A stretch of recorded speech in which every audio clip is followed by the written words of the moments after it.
És que el teatre musical sovint ha estat un gènere que ha estat menystingut en les programacions del teatre públic.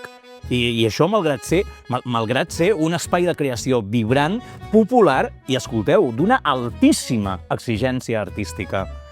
No podem parlar d'un teatre compromès amb la seva societat si es deixa de banda una part tan essencial per creadors i públic. Que les institucions es posin les piles! Sí, molt ben dit, comèdia. Cal enfortir i consolidar aquest tímid reconeixement del teatre musical dins el circuit públic, que sembla que ara comença a reaccionar. Prou d'invisibilitzar un gènere que implementa el nostre talent, complementa la nostra cultura i que, atenció, que sembla encabat, que és l'únic llenguatge que entenen, genera públic i és rendible tant econòmicament com social. El teatre musical és una inversió de futur.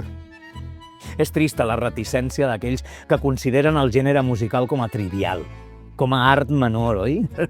Sí, malgrat milers de llocs de treball i milions d'euros de pressupost i de recaptació.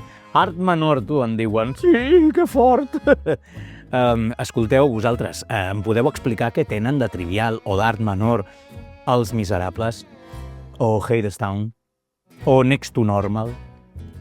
La vostra manca d'informació o d'imaginació no us deixa pensar més enllà dels grans musicals pretesament destinats al públic familiar? Deixeu-me, doncs, dir-vos que no hi ha història més persuasiva perquè una nena entengui la necessitat de l'empoderament femení per tal d'acabar amb masculinitats tòxiques que La Bella i la Bèstia.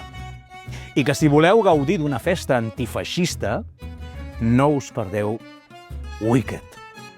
Oh, parles com un activista!